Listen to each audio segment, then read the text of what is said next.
Bismillahirrahmanirrahim. Assalamualaikum warahmatullahi wabarakatuh. Nama saya Yoga Setya Dharma dari kelas 11 IPA 2. Saya akan menjelaskan tentang sejarah VOC di Indonesia. Penjajahan Belanda di Indonesia bermula dari kedatangan para pedagang Belanda. Para pedagang yang awalnya saling bersaing ini kemudian membentuk kongsi dagang yang kita kenal sebagai Verenigd Oost-Indische Compagnie atau yang biasa disebut VOC. Bagaimana VOC bisa lahir dan membuka jalan penjajahan Belanda? Berikut sejarah singkat kelahirannya. Latar belakang lahirnya VOC. Di abad ke-16, wilayah-wilayah di Belanda berada di bawah kekuasaan kerajaan Spanyol. Namun, revolusi Belanda atau perang kemerdekaan sejak tahun 1560-an mendorong Belanda mempunyai jalur perdagangan sendiri. Sebelumnya, Belanda hanyalah perantara atau pengecer rempah-rempah yang dibawa Portugis dari Nusantara. Maka, pada tahun 1598, Belanda melancarkan ekspedisinya untuk mencari kepulauan rempah-rempah. Sebanyak 4 kapal dengan 249 awak dan 64 puncuk meriam berangkat di bawah pimpinan Cornelis de Houtman. Pada Juni 1596, kapal-kapal de Houtman sampai di Banten, pelabuhan lada terbesar di Jawa Barat. Meski belum menemukan pusat rempah-rempah di timur Nusantara, de Houtman telah mewariskan jalur pelayaran bagi penjelajah Belanda berikutnya.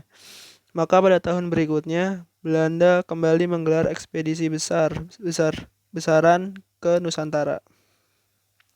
Kini mulailah zaman yang dikenal sebagai zaman pelayaran liar atau tidak teratur Wildvaart, yaitu ketika perusahaan-perusahaan ekspedisi Belanda saling bersaing berjuang keras untuk memperoleh bagian dari rempah-rempah di Indonesia. Tulis Rick Leff.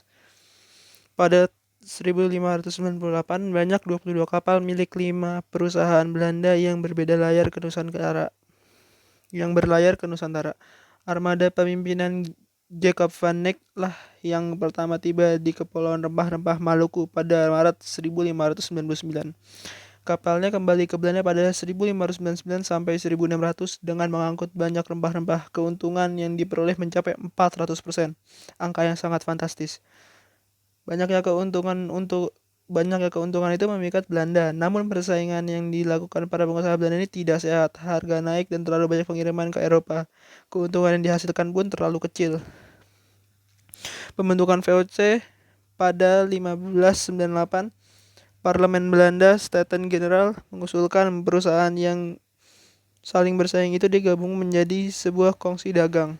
Maka Maret 1602 terbentuklah Perserikatan Maskapai Hindia Timur Verenigd Oost-Indische Compagnie VOC. 6 wilayah di Belanda punya perwakilan atau majelis di VOC. Setiap majelis punya sejumlah direktur, hak oktroy dan gubernur jenderal.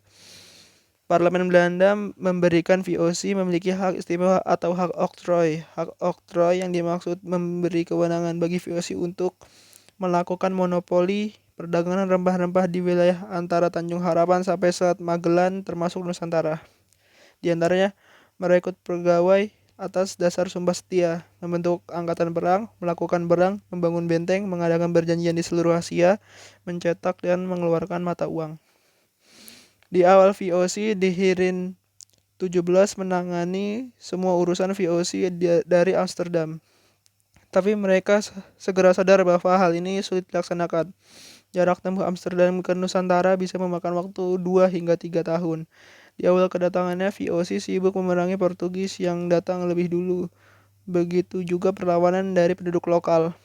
Agar bisa menangani urusan perdagangan dan ekspansi lebih baik lagi, maka pada tahun 1610 diciptakan jabatan Gubernur Jenderal. Gubernur Jenderal yang memerintah di Hindia dipilih oleh Dewan Hindia, Raad van Indië. Gubernur Jenderal pertama adalah Peter Both pada tahun 1602 sampai 1614. VOC bangun markas. Mulai tahun 1610, kegiatan Belanda di Asia dikendalikan oleh Gubernur Jenderal. Di Nusantara selama 3 masa kepemimpinan Gubernur Jenderal pertama 1610 sampai 1619, VOC bermarkas di Ambon. Meski menjadi pusat rempah-rempah, Ambon tak masuk dalam jalur perdagangan Asia yang strategis. Maka untuk mendekatkan markas VOC dengan wilayah dagang lainnya, Mulai dari Afrika sampai Jepang, VOC memindahkan pos perdagangannya ke Banten pada tahun 1610. Di timur Banten, penggerakan Pangeran Wijakrama menyambut perdagangan VOC dengan para pedagang dari belahan dunia lain. Maka pada 1611, Gubernur Jenderal Peter Both mengadakan perjanjian dengan Pangeran Wijakrama untuk memanfaatkan Jayakarta dan pelabuhan Sunda Kelapanya. VOC membeli sebidang tanah seluas 50 kali 50 fandom. Satu fandom sama dengan 182 cm yang berlokasi di sebelah timur Muara Ciliwung. Tanah ini menjadi cikal bakal Batavia yang menjadi pusat kekuasaan VOC di Nusantara. Sekian cerita singkat dari saya, Yoga Setya Dharma, kelas 11 IPA 2. Wassalamualaikum warahmatullahi wabarakatuh.